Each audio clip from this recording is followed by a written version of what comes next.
Baiklah, perkenalkan nama saya Syarif Ridwan. Saya sebagai pemateri pertama dari kelompok 4. Langsung saja untuk materi pertama, yaitu pembahasan CU Lantang Tipo adalah sebuah koperasi kredit yang berdiri sejak 2 Februari 1976 dengan anggota awal sebanyak 32 orang. Nama Lantang Tipo diambil dari bahasa daerah, yaitu gabungan bahasa Dayak Hibun dan Dayak Pandu, dengan filosofi untuk bertumbuh bersama dalam suatu keharmonisan menuju kehidupan yang lebih baik.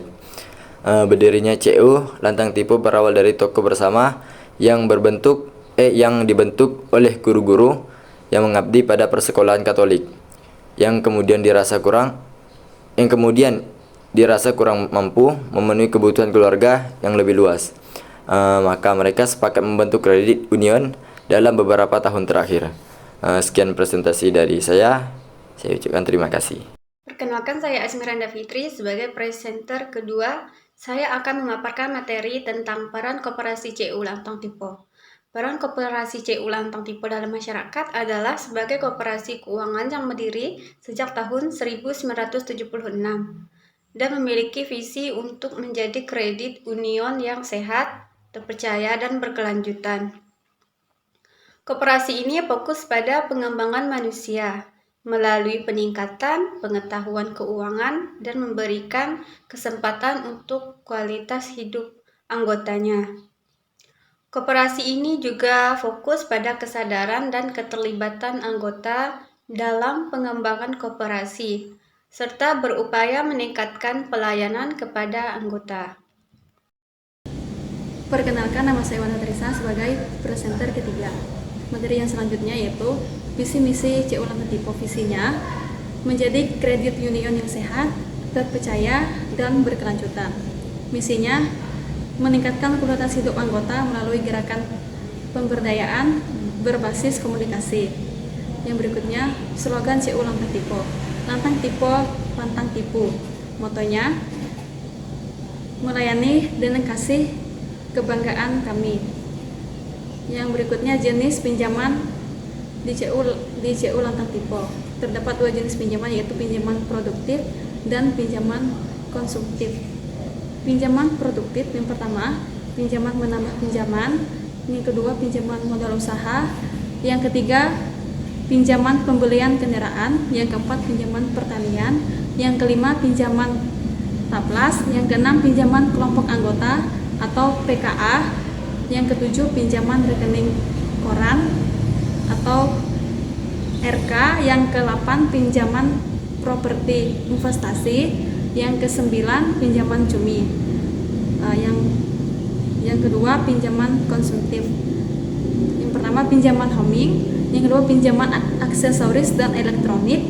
Yang ketiga, pinjaman pesta. Yang keempat, pinjaman pendidikan. Yang kelima, pinjaman perabot rumah tangga. Yang berikutnya, pinjaman simoto. Dan yang terakhir, pinjaman multiguna. Sekian, terima kasih. Perkenalkan, nama saya Fitriyanti Kusnayeni sebagai presenter keempat. Baiklah, materi selanjutnya yaitu produk-produk CU Lantang Tipo. Yang pertama yaitu simpanan pokok, yang kedua simpanan wajib, yang ketiga tabungan muhun, dan yang keempat yaitu loyalitas, yang kelima yaitu pinjaman. Materi selanjutnya, tantangan koperasi CU Lantang Tipo. Yang pertama, keterbatasan sumber daya manusia. Keterbatasan sumber daya manusia yang handal dan berkekurangan energi siap pakai dengan latar belakang pendidikan di bidang koperasi dapat menjadi hambatan dalam mengembangkan kegiatan usaha. Yang kedua yaitu teknologi. Perkembangan teknologi yang digunakan lembaga pesaing dapat menjadi tantangan bagi CU Lantang Tipo dalam meningkatkan layanan prima kepada para anggotanya. Yang ketiga yaitu kebijakan pemerintah. Kebijakan pemerintah terhadap koperasi atau tidak ada jaminan terhadap simpanan anggota ketika menjadi palitin atau bangkrut dapat menjadi kendala bagi CU Lantang Tipo. Yang keempat yaitu pengembangan wilayah kerja CU Lantang Tipo yang ditingkatkan menjadi Provinsi Kalimantan Barat dapat menjadi tantangan dalam meningkatkan pelayanan kepada para anggota dan memperluas kesempatan kepada masyarakat. Yang kelima yaitu pengelolaan aset. Pengelolaan aset yang efektif dan efisien dapat menjadi tantangan bagi CU Lantang Tipo dalam meningkatkan pertumbuhan anggota dan aset. Yang keenam yaitu pengelolaan kualitas layanan. Pengembangan kualitas layanan yang prima dapat menjadi tantangan bagi CU Lantang Tipo dalam meningkatkan kepuasan anggota dan meningkatkan pertumbuhan usaha. Yang ketujuh yaitu pengembangan kementerian. Pengembangan kementerian dengan lembaga lain dapat menjadi tantangan bagi CU Lantang Tipo dalam meningkatkan pembangunan usaha dan meningkatkan pertumbuhan anggota. Yang kedelapan yaitu pengembangan pendidikan. Pengembangan literasi keuangan pendidikan dapat menjadi tantangan bagi CU Lantang Tipo dalam meningkatkan kesadaran anggota tentang pentingnya simpanan dan pengelolaan keuangan yang baik. 9 yaitu pengembangan kualitas pengelolaan. Pengembangan kualitas pengelolaan yang baik dapat menjadi tantangan bagi CU Lantang Tipo dalam meningkatkan kepuasan anggota dan meningkatkan pertumbuhan usaha. Yang ke-10 yaitu pengembangan kementerian dalam pemerintahan. Pengembangan kementerian dalam pemerintahan ini juga dapat menjadi tantangan bagi CU Lantang Tipo dalam meningkatkan pengembangan usaha dan meningkatkan pertumbuhan anggota mereka.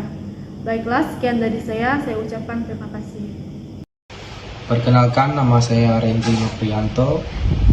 Saya sebagai presenter yang terakhir. Di sini saya menjelaskan kesimpulan. Yang pertama, Koperasi CU Lantang Tipo memiliki peran yang signifikan dalam pengembangan ekonomi kerakyatan di wilayahnya. Melalui produk-produk dan layanan yang ditawarkannya, koperasi ini telah berkontribusi pada peningkatan kesejahteraan dan pemberdayaan ekonomi masyarakat setempat. Yang kedua, analisis kinerja koperasi CU Lantang Tipo menunjukkan bahwa meskipun telah mencapai beberapa kesuksesan dalam mendukung ekonomi kerakyatan, masih ada beberapa tantangan yang dihadapi, seperti masalah manajemen, akses modal, dan pemasaran. Namun demikian, koperasi ini telah berhasil memberikan dampak positif bagi anggotanya dan ekonomi lokal. Sekian dan terima kasih presentasi dari saya.